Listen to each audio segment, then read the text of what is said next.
Hello friends, आज सोमवार आहे आणि अशी अपेक्षा होती की बऱ्याचशा महिलांना, ज्या महिला लाडकी बहीण योजनेमध्ये अपात्र ठरलेल्या आहेत, अपात्र म्हणण्यापेक्षा आपल्याकडे तर काय पुरावा नाही आहे की आपण अपात्र का आहोत, कारण सरकारकडनं कुठल्याही प्रकारचा मेसेज किंवा मेल किंवा काहीच आहे ना आपल्याला सांगण्यात येत नाही की तुम्ही अपात्र आहात, तुमच्या कागदपत्रांमध्ये ही त्रुटी आहे किंवा तुम्ही निकषांमध्ये बसत नाहीत, असं काहीच नाही. डायरेक्टच हप्ता यायचं बंद होतं आणि पैसे नाही आले की मग आपणच आपल्या मनाने समजून जायचं की आपण अपात्र आहोत. सरकारकडनं कुठल्याही पद्धतीची यादी जाहीर केली जात नाही आहे की ह्या महिला अपात्र असणार आहेत किंवा या महिलांनाच हप्ता मिळणार आहे, या महिलांना हप्त्याचं वितरण होणार नाही आहे. असं कुठलाही पारदर्शकपणा या लाडकी बहीण योजनेमध्ये राबवण्यात येत नाही. आतापर्यंत इतका जास्त संताप हा या योजनेविरोधात नव्हता, कारण की अगदीच कमी महिलांना पैसे येत नव्हते.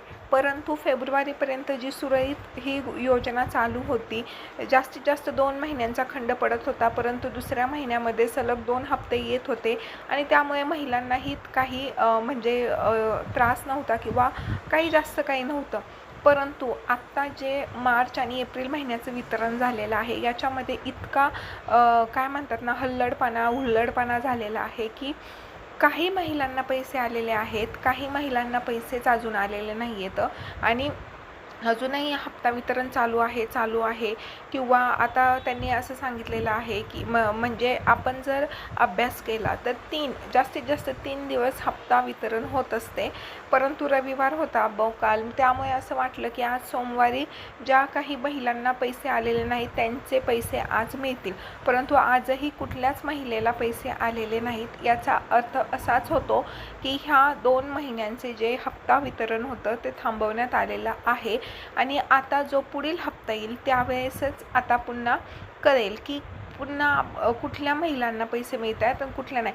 मी याच्या अगोदर एक व्हिडिओ बनवला होता, परंतु कसं असतं, ज्यावेळेस आपण खरं बोलतो त्यावेळेस बहुतांश महिलांना राग येतो आणि त्या व्हिडिओमध्ये मला एक कमेंट होती की ताई, तुम्ही आम्हाला खूप नाराज केलं, तुम्ही खूप निगेटिव्ह बोलता.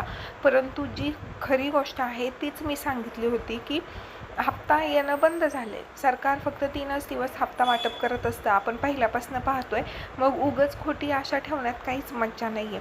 आता दुसरी गोष्ट अशी की महिला व बालविकास कल्याण खात्याकडनं अशी माहिती देण्यात आलेली आहे की आता कुठल्याही प्रकारची ऑनलाईन KYC करण्यात येणार नाही, पोर्टलवर कुठल्याही KYC होणार नाही.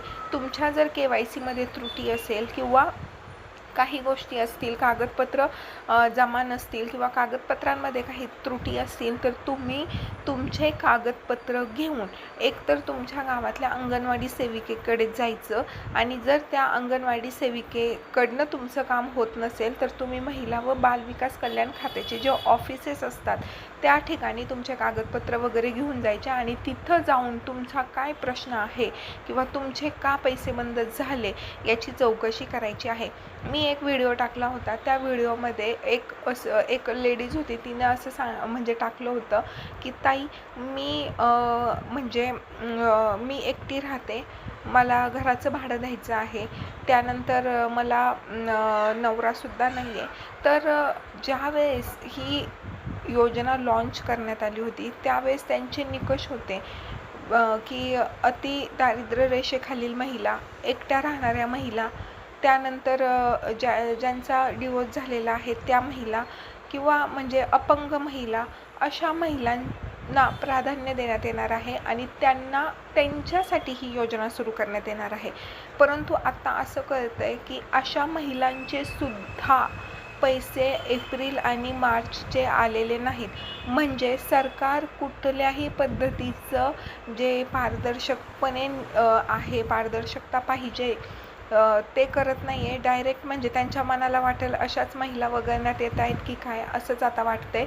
तर पुन्हा एकदा एक प्रयत्न करून बघा आणि जिल्हा जे काही महिला हे असतात, आपले महिला कार्यालये असतात, महिला आयोगांचे जिल्हा स्तरावरचे जे कार्यालय असतात तिथे जा आणि तुमचा काय प्रश्न आहे तो बघा. कारण की आपल्याला बऱ्याचशा महिलांचा हा देखील प्रश्न आहे की ताई, KYC पण बरोबर आहे, DBT पण चालू आहे, डायरेक्ट बँक ट्रान्सफर ज्याला आपण म्हणतो, सगळं चालू आहे, परंतु तरीसुद्धा पैसे आलेले नाहीत.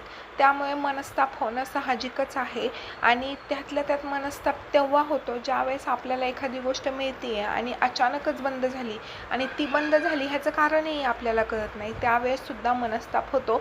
तर ज्या महिलांचा मनस्ताप जो आहे तो आपल्याला इथं म्हणजे तो समजू शकतो आपण.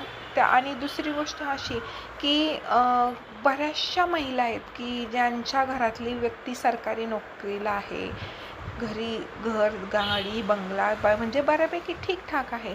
त्या महिलांना हप्ते आलेले आहेत आणि ज्या महिलांना खरंच हातावरचं पोट आहे, घराचे भाडे द्यायचे आहेत, भरपूर अशा काही गोष्टी आहेत, त्या महिलांचे पैसे आलेले नाहीत. तर त्यामुळे सरकारला फक्त एकच विनंती ह्या व्हिडिओच्या माध्यमातून आहे की पारदर्शकता, तुम्ही कुठलीही योजना ज्यावेळेस लॉन्च करता त्यावेळेस पारदर्शकता आणा आणि खरंच म्हणजे नाही का लोकांसाठी म्हणून काम करा. आणि ज्या महिलांना खरंच गरज आहे, ज्या महिला खरोखर निकषांमध्ये बसत आहेत, त्या महिलांचा हप्ता मात्र बंद करू नका. आणि दुसरी गोष्ट अशी की 10 महिलांना एक्स्ट्रा महिलांना पैसे भेटले तरी चालतील, परंतु एक गरजवंत महिला जर ह्या योजनेतून वंचित राहत असेल तर सरकारचा ही योजना काढून काहीच फायदा नाही आहे. त्यामुळे सरकार काम करतेच, पैसे देतच आहे, परंतु ते जर खरंच गरजू व्यक्तींपर्यंत गेले तर खरोखर ह्या योजनेचं काहीतरी सफल होईल. बाकी व्हिडिओ कसा वाटला, काय वाटला, खाली कमेंट करून नक्की सांगा.